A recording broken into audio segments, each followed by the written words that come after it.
ya. Dekat. Jadi marilah kita bersama-sama untuk menerima pendidikan Al-Mahdi Imam Mahdi. Kalau Lombok 2 kali menangis, baru muncul pendidikan Al-Mahdi Imam Mahdi dengan terjadinya gempa bumi dan dengan terjadinya gelabur Bantang Kecamatan Gunung Sari.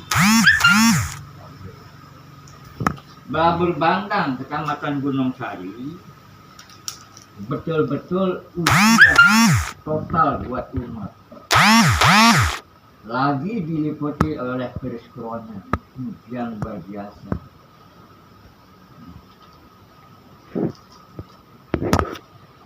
Assalamualaikum warahmatullahi wabarakatuh. Assalamualaikum warahmatullahi wabarakatuh.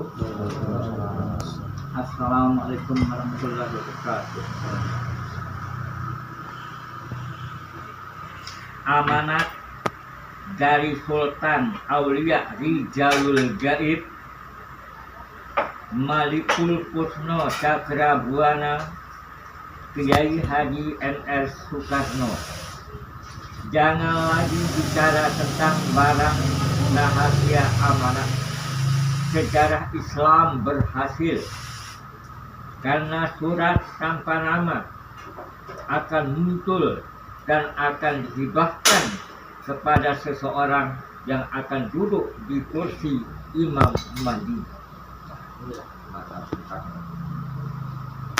Dari seluruh aset yang ada di seluruh dunia akan menjadi atas nama seseorang, dan penghibahan surat-suratnya pun melalui gaib langsung dari Sultan Aulia Rijalul Gaib Syekh Haji Malikul Kusno Cakrabuana Soekarno, disaksikan oleh Nabi Al-Khidir alaihissalam dan 7 para malaikat Allah, berikut 7 ratu dari kayangan, 7 ratu bangsa jin. Cukuplah sudah orang-orang amanahku yang ada di seluruh Indonesia. Jangan mimpi mampu mencairkan akses atas namaku. Nah, inilah bunyi peninggalan Presiden Soekarno pada saya. Setelah terjadi virus corona ini baru saya menerima keterangan ini. Terus saya kehendaki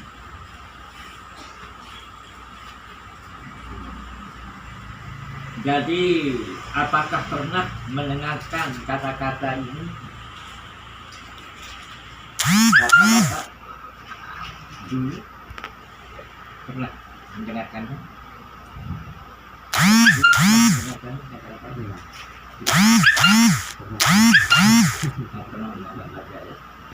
Minat mandatnya Soekarno untuk Al-Mahdi Imam Mahdi.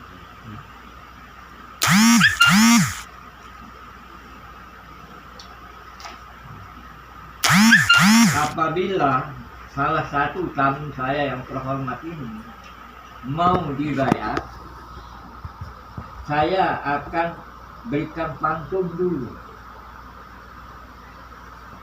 Pantunnya ini bisa meresap di dalam hati sanubari. Pantun Al-Mahdi Imam Mahdi waktu dibaiat atau membaiat umat dunia akhir zaman. Ingat saudara kami dalam sekali tempat tidur dalam kubur, dalam sekali tempat tidur dalam kubur. Mana saja termasuk ya. Salah satu yang sudah merasakan. Coba nanti bisa memberikan akan dicek keterangan penjelasan tentang berapa orang yang sudah bagaimana rasanya dibayat. pesawat pada saya. setelah dibayat bagaimana kehidupan yang dirasakan? Besar, terus tidak ada orang. Lalu jalan itu aspal panas, lalu lebar, lurus. Yang ditujukan sama jalan itu adalah makam Agung Sejati. Makam Agung Sejati. Kan ada dalam Yang punya masalah bayat makam itu adalah ini apa? Tapi kan beliau belum yang punya. Saya bertanya sama orang yang punya makam ini apa?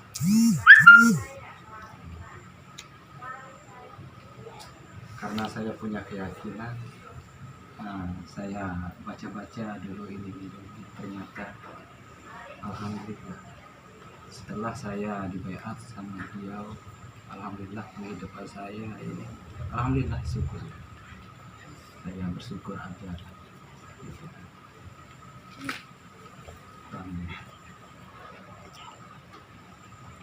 Apa yang dijelaskan yang menarik dan membuat keyakinan itu jadi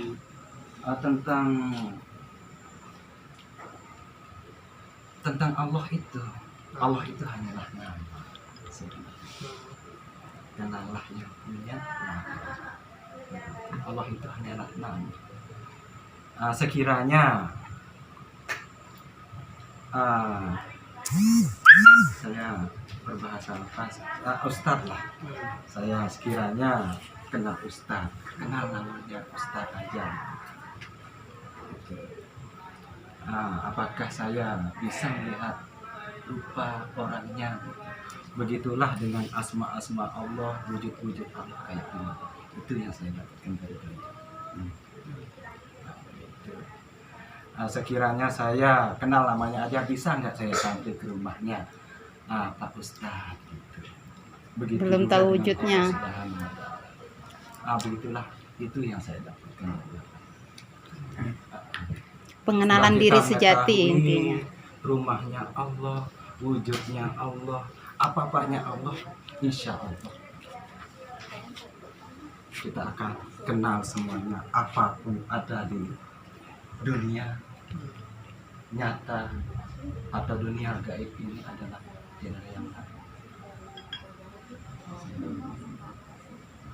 Besar aja. Makanya kita memandang sesuatu itu binatang apapun itu hanyalah asma-asma Allah. Kita tidak boleh mencaci maki orang apapun orang. Itu adalah alhamdulillah.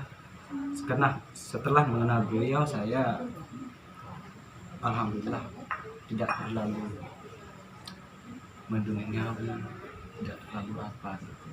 Apa yang saya kerjakan sudah tidak saya pikirkan. Yang penting kehidupan saya bisa berjalan. Selain itu sering dimimpiin sama istri ya. Ayah sering Setelah dimimpiin berbayat itu ya, yang menakjubkan lah istilahnya. Salah satu apa yang itu tentang rumah yang tentang terang. rumah saya. Itu setelah berbayat kan. Saya tetap diimpikan sedang sholat. Sama rumah yang terang kan sendiri. Ke apa namanya, ke seluruh lah. Ke seluruh penjuru, terbang ke seluruh penjuru. Sama rumah. Istri aja yang mimpi, kalau saya jarang. Dimimpiin sama istrinya katanya. Atau rumah saya, hanya rumah saya lah yang terang. Rumah yang lain tidak ada. Gelap semua. Pernah juga pohon-pohon orang itu terbakar. Kalau saya itu hujan, pokoknya ada.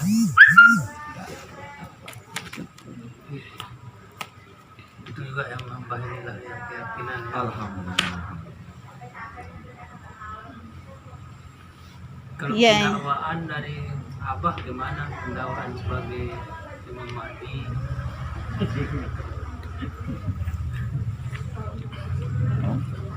Cikal bakalnya terus sampai kepada yakin dan harus mendakwakan diri sejak kapan ini? Berbicara soal Al-Mahdi, Imam Mahdi, Kalau saya tidak jelaskan, tak akan nampak. Kalau beliau kan Bapak Sarjana, tapi nanti menjelaskan sendiri. Iya, iya.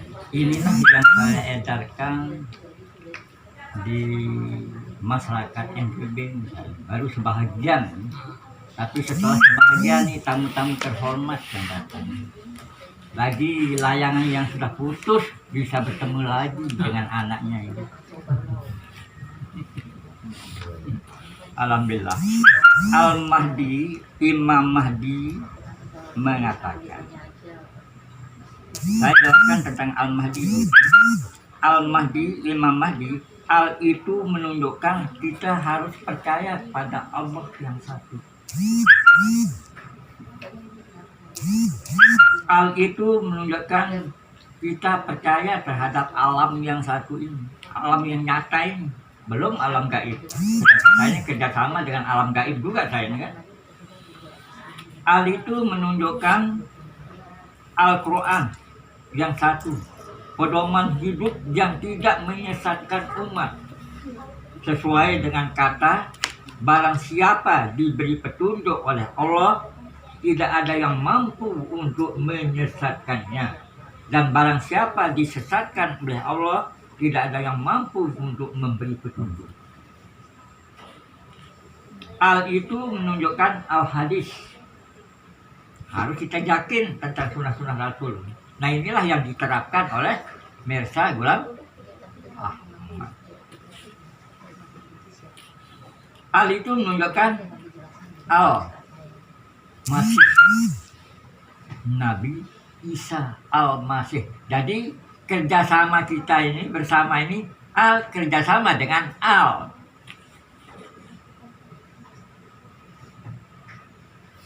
Ini yang sekarang, Al kerjasama dengan Al. Mahdi, Mah itu artinya pemberian, pemberian baiat. Itu Mah di diri masing-masing. Imam Mahdi, kalau kalimat Imam Mahdi, imam itu adalah pemimpin. Pemimpin yang bijaksana, adil, jujur, ikhlas, dan sabar. Itulah Mahdi, di itu diri masing-masing, supaya kita tahu pemimpin yang ada di dalam diri, dan supaya kita tahu pemimpin yang ada di luar diri.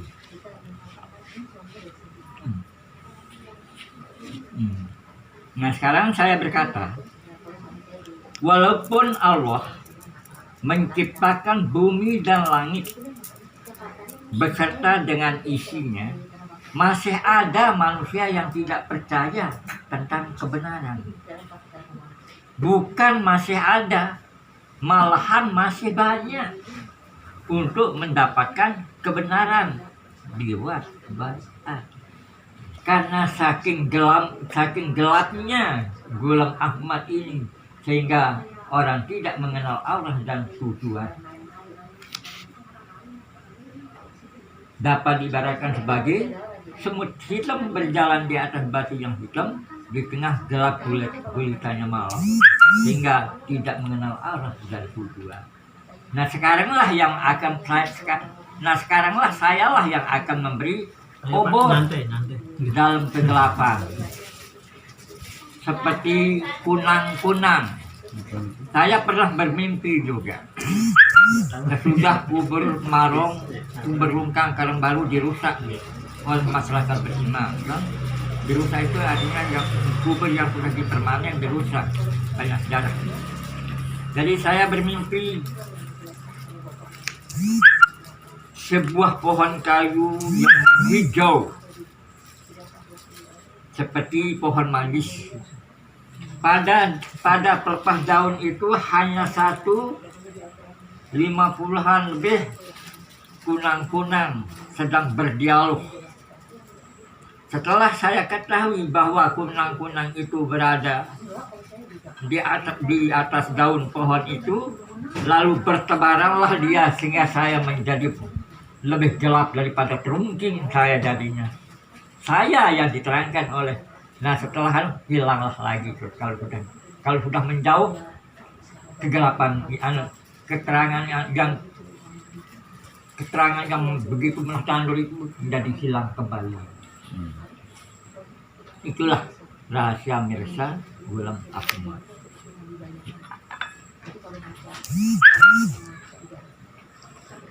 Cinta dunia takut mati. Cinta dunia takut mati ini sering kita dengar di dalam khotbah. Sekarang Allah menampakkan rahasia kata ini lewat virus corona COVID-19. Cinta akhirat, takut kebenaran. Jika ada yang mau dibayar, hubungi saudara Sahlin 081806128178 membaiat yang laki-laki. Ati Hendrawati 087866775002 membaiat yang perempuan. Kenapa saya beri nama anak saya ini Ati Hendrawati? Atiullah wa atiur rasul wa adi amri minkum. Taat untuk Allah, taat untuk Rasul, taat untuk pemerintah. Itulah sebabnya saya beri nama Ati Hendrawati. Pakai kerahasiaan presiden ya. Saudara-saudara sebangsa dan setanah air, seiman dan seagama serta sekeyakinan, camkanlah baik-baik isi amanat saya ini. Umat manusia dunia akhir zaman dapat dibagi dua kelompok. Satu, kelompok Al-Mahdi, Imam Mahdi. Dua, kelompok Dajjal. Kelompok Al-Mahdi, Imam Mahdi pertarungan menuju surga dengan memiliki 5 senjata. 1. Iman. 2. Islam. 3. Tauhid. 4. Makrifat. 5. Ihsan. Inilah senjata orang yang ingin memasuki surga. Buku pertarungan surga ini saya punya buku. Nama buku saya Pertarungan Menuju Surga. Kelompok Dajjal pertarungan menuju neraka dengan memiliki 5 senjata. 1. Dunia. 2. Hawa. 3. Nafsu. 4. Setan. 5. Iblis. Apa kata pendeta non-muslim? Untung ada iblis,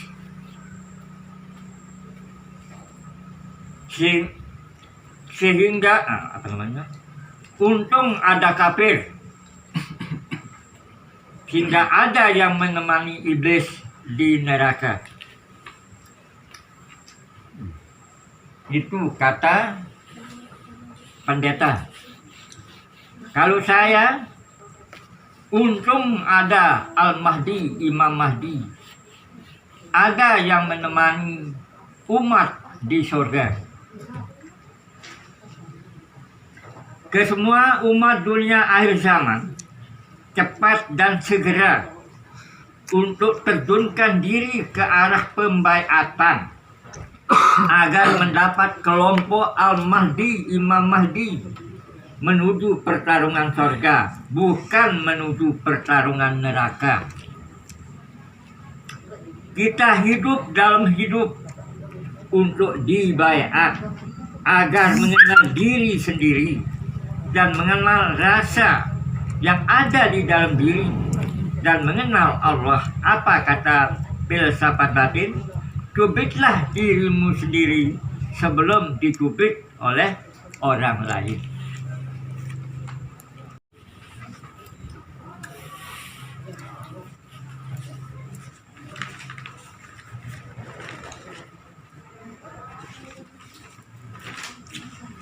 Masjid Nurul Iman, Marum Jamak Utara menangis karena belum dikeramik lantai 2. Mohon bantuan pada pengajian, jamaah pengajian seikhlasnya. Inilah saya taruh di jalan tulis kalimat-kalimat ini. Kalau orang paham pasti ada teleponnya nanti kan untuk menyumbang kan. Kubur Marong Jamak Utara menangis juga karena sudah dipermanen dirusak oleh masyarakat beriman. Masyarakat beriman tidak ada malu. Nah, disinilah letak rahasia kunang-kunang tadi. Masyarakat beriman tidak ada malu terhadap kunang-kunang. Kemana arah selalu membawa kebenaran, membawa cahaya. Allah itu indah, suka kepada keindahan. Indahnya taman karena bunga, indahnya manusia karena akhlak. Akidah, tauhid, keilmuan dan keimanan dan keyakinan. Penyusun penulis Sultan Al-Quran Akbar Sirullah Khalifatul Rasul Amirul Mukminin Al-Mahdi Imam Mahdi Kiai Mas Mirah Indonesia Sahrin. Bagus gawe, bagus dait. Lenge gawe, lenge dait. Inilah yang saya edarkan. Jadi kubur Marong ini sudah dirusak, yang dipermanen oleh masyarakat beriman. Begitu terjadi pergantian Pak Lurah, langsung kubur rusak. Pada waktu malam pengerusakan kubur, ada rapat remaja. Lalu saya bertanya pada pimpinan remaja, Tidak ada sana. Pak Imam, ada rapat apa di musala? Tidak ada rapat, Pak Yin, katanya.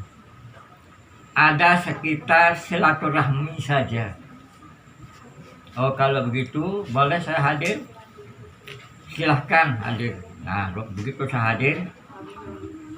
hadir, lalu saya menyampaikan amanat. Begitu waktu menyampaikan amanat itu, bicara ilmu, bicara iman, amal, dan sebagainya. Setelah selesai saya bicarakan ilmu, iman, dan amal itu, apa itu iman, apa pakaian iman, apa penjelasan iman, apa buahnya iman, apa lapangan iman, apa kedudukan iman. Akhirnya baru, nah sekarang para remaja, masalah kubur langsung terpecat dalam dakwah waktu bicara kubur. Karena saya akan menyampaikan tentang kubur ini. Masa dalam pengerusak pasti ada jalan lain. Kubur yang dipermanen itu dengan alasan terlalu sempit apabila ada orang yang mati untuk ditanam. Sempit sekali. Itu alasan yang tidak sesuai dengan yang kita harapkan. Karena permanenan kubur itu kan dipakai dipakai biaya, itu kan kasihan. Milik keluarga ya. Nah, bila perlu diberikan tanah, saya taruh di sini. Nah, kubur Marong Jamak Utara menangis juga karena sudah dipermanen dan dirusak, supaya seimbang pendidikan Al-Mahdi Imam Mahdi ini. Silahkan. Kan sudah banyak yang berbaiat ini ke Pak Syahiri ya. Pak Syahiri. Tapi sekarang tamu-tamu saya ini, kalau ini yang wanita yang ini.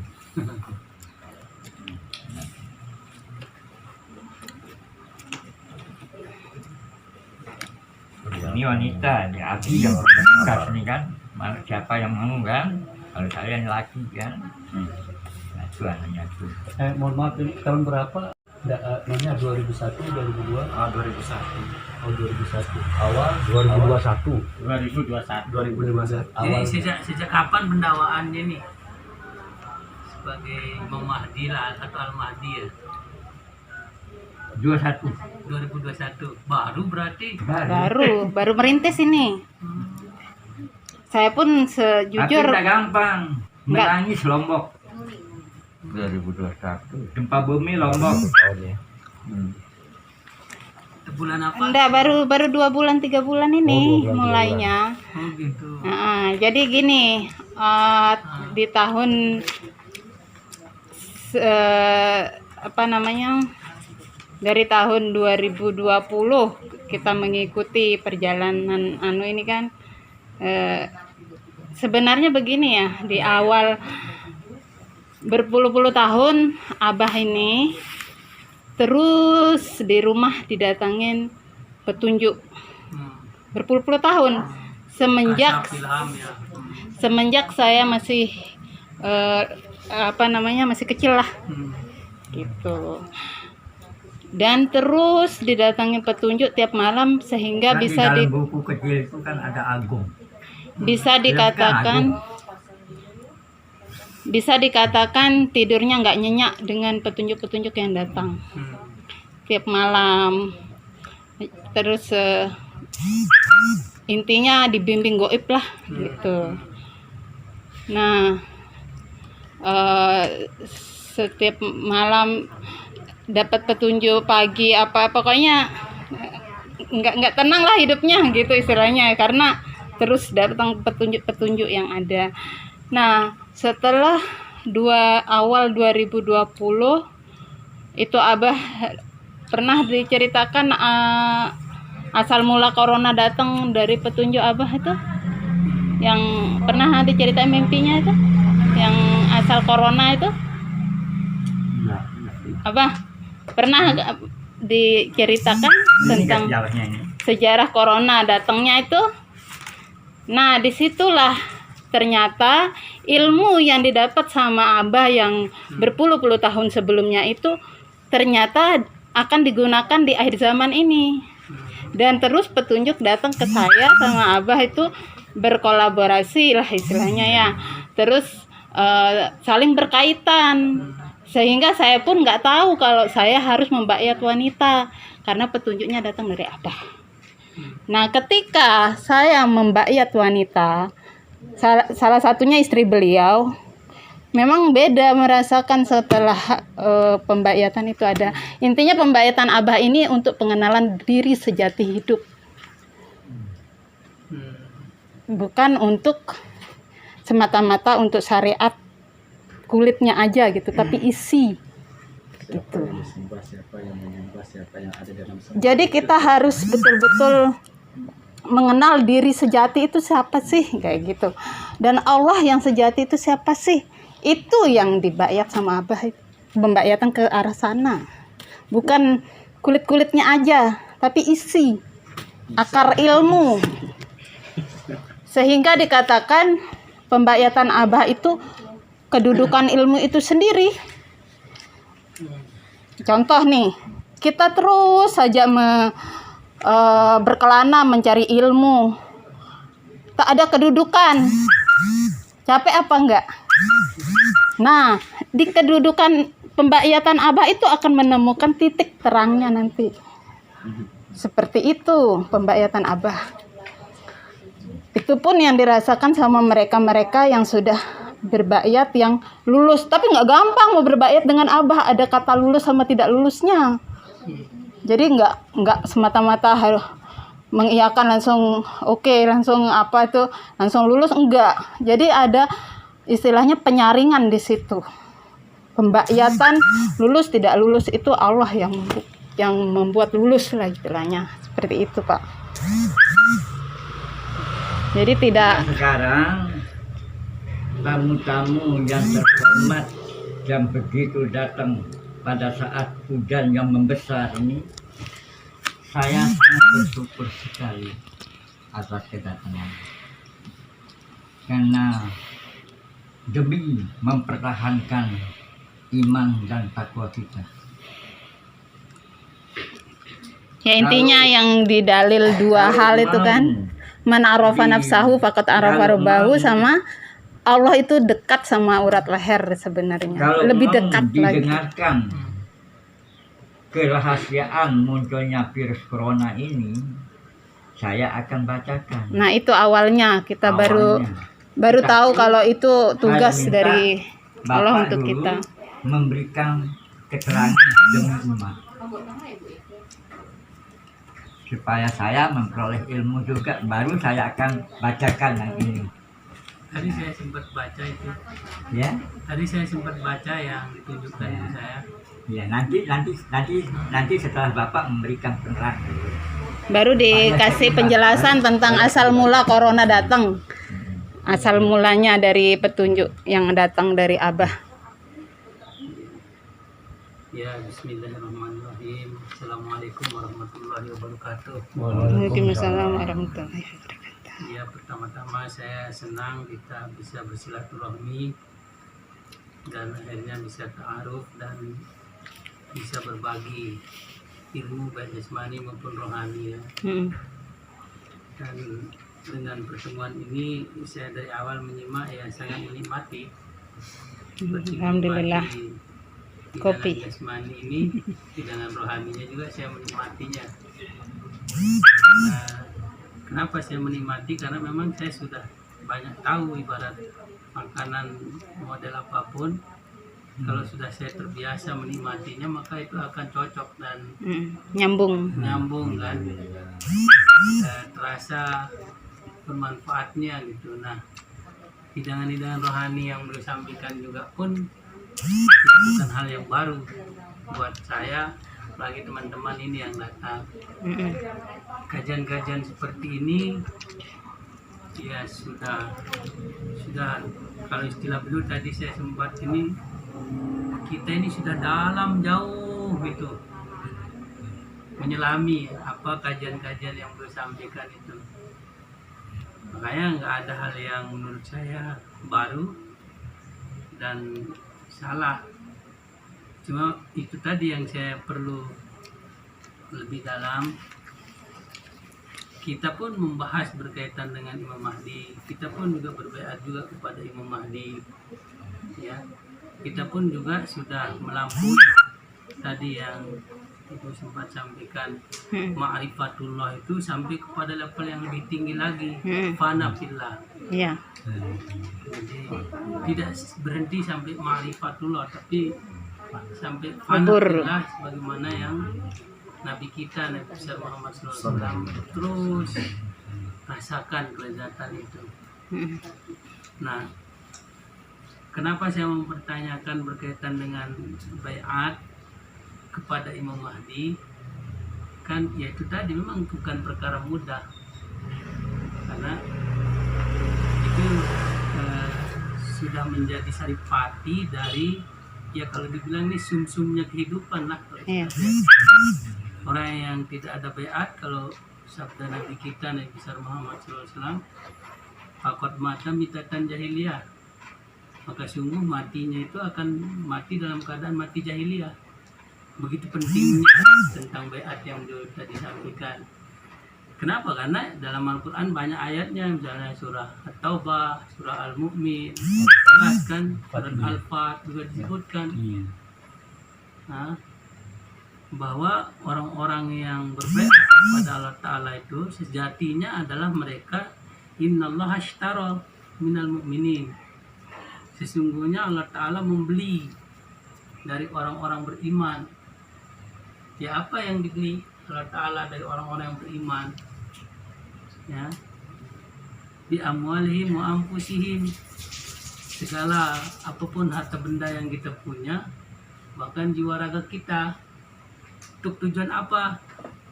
Yaitu tadi, karena kita kenal Tuhan kan, sudah mengenal kita dengan Tuhan, di annalahum jannah, untuk memperoleh kehidupan surga. Surga kan tidak hanya di akhirat kelak saja, surga juga harus dirasakan di dunia oleh ruh kita dengan cerita-cerita pengalaman beliau lah kan.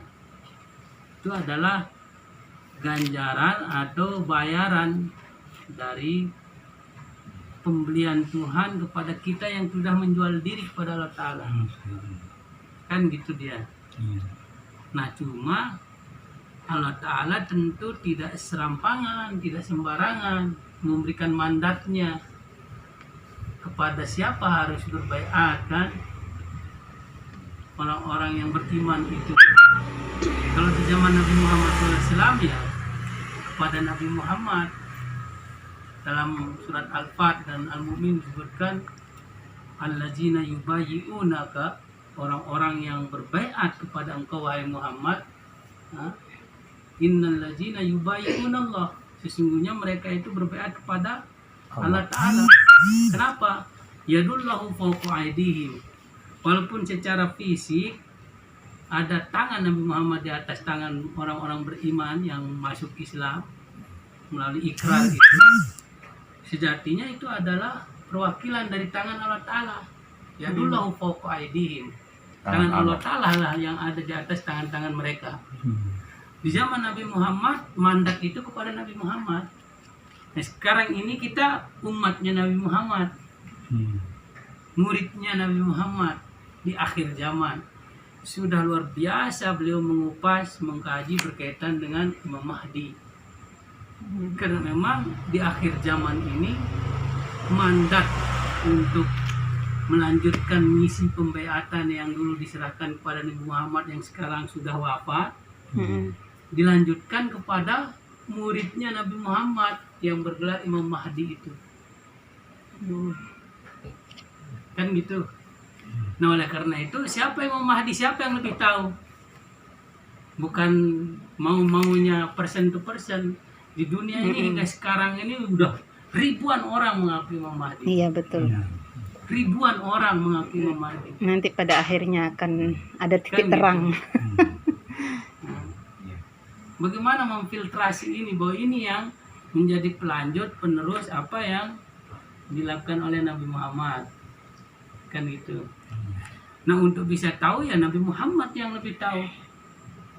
Nabi Muhammad memberikan garisan-garisan guidance atau bimbingan. Siapa Imam Mahdi nanti itu, gimana ciri-cirinya, kapan dia datang, kan gitu. Bukan pikiran-pikiran kita masing-masing yang tadi saya bilang ribuan orang. Karena itu Nabi Muhammad sudah tahu di akhir zaman yang sudah 1400 tahun lebih sekarang ini bakalan banyak orang akan mengaku-ngaku Imam Mahdi itu.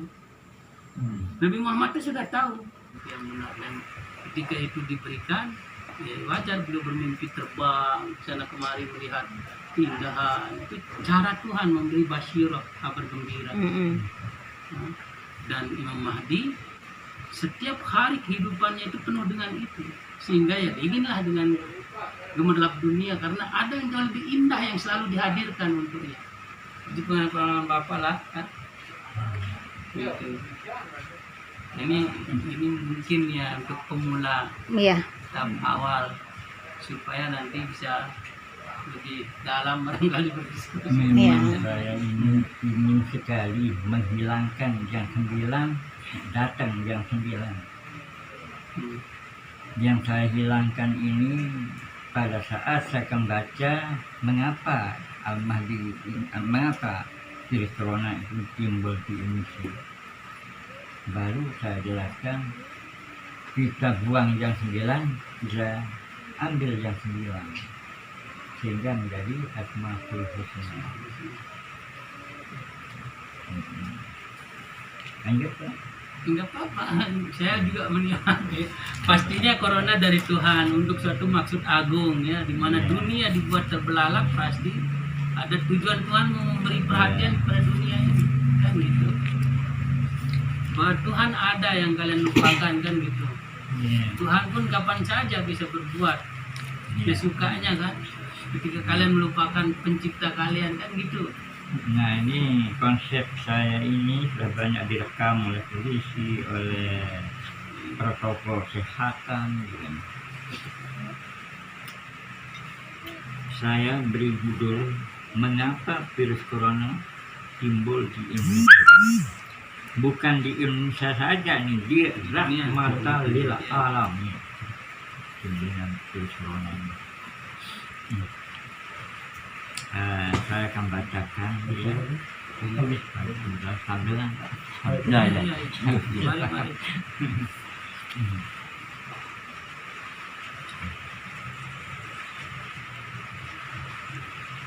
Assalamualaikum warahmatullahi wabarakatuh. Assalamualaikum warahmatullahi wabarakatuh. Mengapa virus corona timbul di Indonesia atau di rahmatan lil alamin? Virus corona COVID-19 dimunculkan oleh Allah di Indonesia pada khususnya dan di rahmatan lil alamin pada umumnya.